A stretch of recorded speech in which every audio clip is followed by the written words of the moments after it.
galera, passando aqui para dar aquele breve recado para você. Você que se amarra em fazer aposta esportiva, eu super te recomendo a Bet7k. A Bet7k é parceira do Futebolaço Podcast. O link tá aqui, ó, na descrição do vídeo, no primeiro comentário fixado.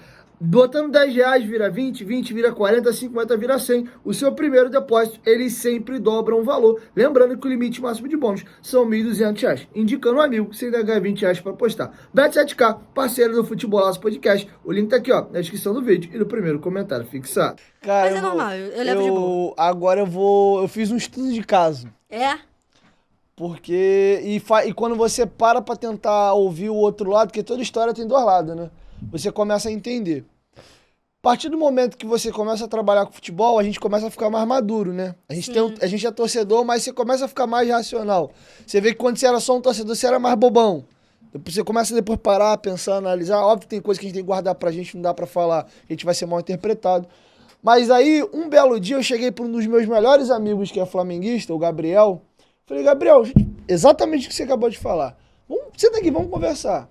Cara, por que o torcedor do Flamengo é tão insuportável? Exatamente. Vocês se acham acima do bem e do mal, que o mundo vive e respira por vocês, pra vocês. Fiz essa pergunta pra ele. E aí, ele tirou a capa de Flamengo, eu tirei a capa de Vasco, e a gente foi ter uma conversa madura. Até porque nós somos... Ele é dos meus melhores amigos. Uhum. Ele, senta aí que eu vou te explicar. E aí, eu comecei a entender o outro lado. Concordo contigo. O flamenguista é insuportável, ele é muito chato. Reconheço.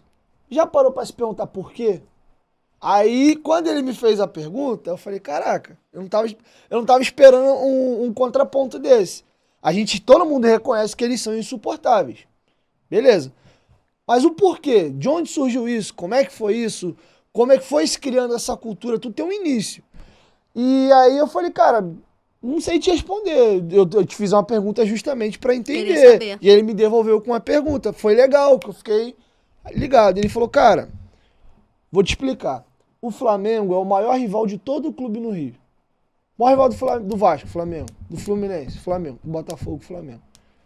Então, o flamenguista de uma... Isso, veja claro, tô reproduzindo um relato de um flamenguista, tá? Eu sou vascaíno, tô só colocando o contraponto dele.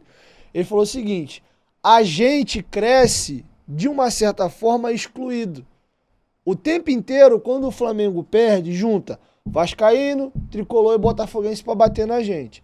Então, de certa forma, se a gente não se protege, se a gente não se blinda e cria essa casca, é muito ruim pra gente, porque a gente não tem... O Vasco e o Botafogo é o clássico da amizade, a gente tem um... Nossa. Botafogo vai lá em São Januário de boa. É o melhor clássico da vida. É bem de boa, a torcida do Botafogo vai lá, a galera bebe junto, é tranquilão. O Vasco e o Fluminense tem uma rivalidade já mais apertada, mas assim, o flamenguista, eles... Pelo menos esse amigo me relatou isso, que é isso. Eles contra o resto. E aí tem rivalidade também com o Corinthians, com o Atlético Mineiro fora. Então o flamenguista tem isso. E aí tem saindo do futebol, indo pra vida. Já viu aquele cara quando ele fala demais dele, quando ele mesmo se envaidece o tempo inteiro, ele tem que falar muito dele. Na verdade, lá no fundo tem um vazio de um cara que tem que ficar falando quem ele é o tempo todo, porque o cara não tem realmente certeza daquilo que ele é. Então o flamenguista, ele tem um pouco disso. Por ser rival de todos os outros, então eles meio que se blindam no meio deles e é a gente contra o mundo. Falando da mídia da Flapress, ela é real, ela existe, é público e notório. O argumento que você escuta de pessoas que trabalham na televisão e etc. é que dá um retorno muito grande midiático, então eles babam o ovo dos caras mesmo e dá audiência, o diabo a quatro. Então... Tem um outro lado da moeda. A gente acaba contribuindo e dando munição pra eles se sentirem, porque a gente fica vendo todo o jogo secando. E aí você acaba incentivando isso. E a história que você falou, não conta não que eu vou no banheiro, do paparazzo, eu gosto dele. Do paparazzo, mandar um beijão pro Gabriel. Essa mesma pergunta eu fiz pra ele. A gente às vezes fica no telefone um tempão. Eu falei, cara, vocês são muito chatos. Porque ele já tava... O Flamengo tava mal com o Paulo Souza agora.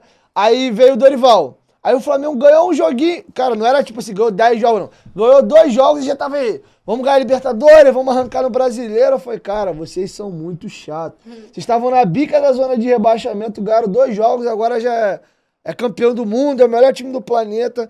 Aí eu falei, cara, por que vocês são tão chatos? Aí ele falou, pô, mas por que isso? Aí eu fui, peguei a conversa minha com o Gabriel. Eu falei, cara, aí eu criei uma teoria. criei uma teoria do flamenguista. Qual foi a teoria que eu criei? Eu até falei, e ele morreu de rir, cara. Ele falou, cara, tu salvou meu dia. Eu virei pra ele e falei assim, cara, o flamenguista acha que ele tem 2 membros. Ele se acha tanto que ele acha que ele tem 2 membros. Tem uma terceira perna. Não, na verdade ele acha que ele tem 4 pernas, né? 2 mais 2. E aí ele, mas ele ria. Ele, cara, essa história é muito boa. Pode. E aí ele começou a contar pra outras pessoas também. Ele, pô, irmão, ganhei meu dia, mano. Agora eu vou sair falando isso aí pra todo mundo.